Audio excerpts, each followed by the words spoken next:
今回はこのような感じでキャンセル機の基本編をお話しさせていただきます。時間的にはだいたい10分ぐらいで見れると思いますので、最後までご覧ください。むつパパです。このチャンネルでは PS5 とスイッチでパリアのハウジングを楽しむ方法を発信しています。初めての方は今のうちにチャンネル登録お願いいたします。では早速やっていきましょう。まず一番最初、コントローラーの設定を変えない方法でやるというのを紹介をして、その後にコントローラーの設定を変えて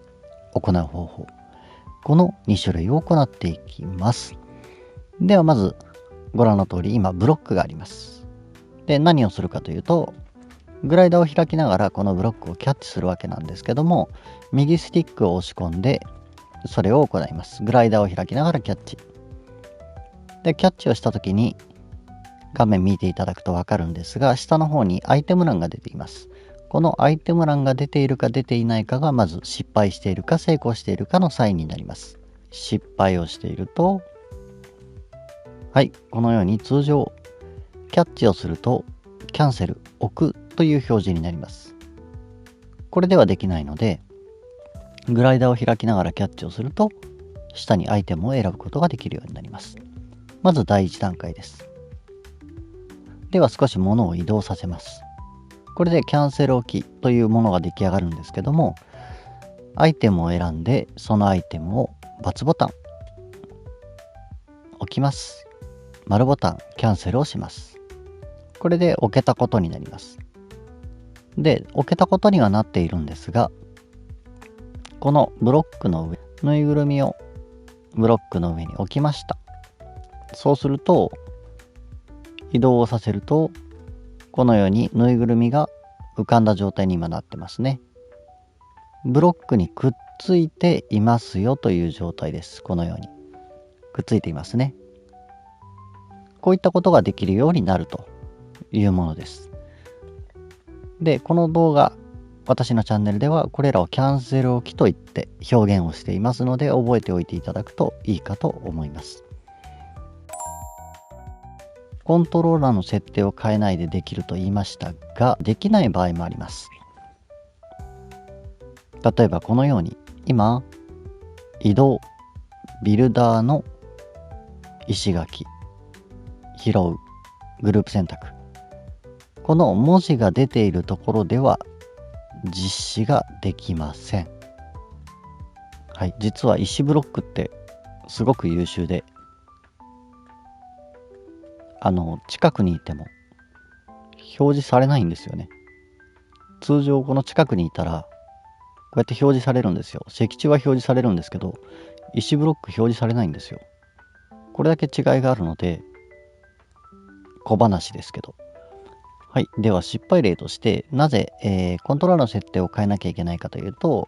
このようにグライダーを開きながらキャッチをした場合、何か近く物があるとこんな感じで移動、ビルダーの石柱を拾う、グループ選択、こういったのが出てきます。これが出ている状態でアイテムを選択をして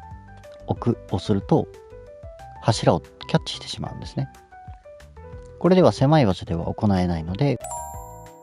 コントローラーの設定を変えて行うわけなんですが、実際にコントローラーの設定を変えていきます。コントローラーの設定を変えるには、設定、コントローラーの設定、コントロールへ行って、私が使っているのはアクションバーアイテムを使うというボタン。これを×ボタンを押して、その後 L2 を押します。L2 ボタンをアイテムを置くというボタンに書き換えて行っています。ではこの状態で行っていきますと、グライダーを開きながらキャッチをして、失敗しましたね。グライダーを開きながらキャッチをして、はい、表示が出てる状態にします。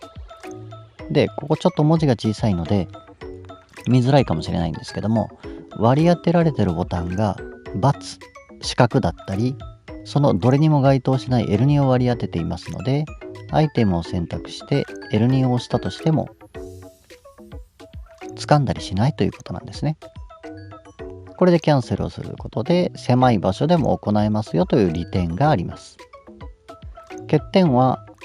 コントローラーの設定を変えなきゃいけないので、ちょっとボタン操作が分かりづらくなってしまうというところが欠点となっております。こうキャンセル置きをしようとした時にこうキャッチするじゃないですか。で何か物を選んでブロックでもいいんですけど消えないっていう事象が発生するんですよ。これで迷っちゃう方もいるんですよね。キャンセルできないって。でキャンセルできないってなって別な操作をして分かんなくなっちゃう。あ、これ失敗だわって言って元に戻して、あ、なった。でこのような感じでキャンセル今押したんですけどもキャンセルできない状態っていうのになるんですよね。これ今丸ボタンを私一生懸命押してるんですけども丸ボタンを押しても残り続けてしまってる、でこうなってしまったとしても右スティックを押し込むとぬいぐるみが消えます。消えるのでこれでキャンセル置き完成になっておいて、はい、これで紐付けできますので何か物を置こうとした時消えないよっていう場合には右スティックの押し込みをすると右スティック忘れそう。キャンセル置きできますのでご注意ください。このような感じでキャンセル置きっていうのを少し基礎を覚えていただいた上で次の動画キャンセル置きの特性そういったものをご覧いただければより分かりやすくなるのではないでしょうか。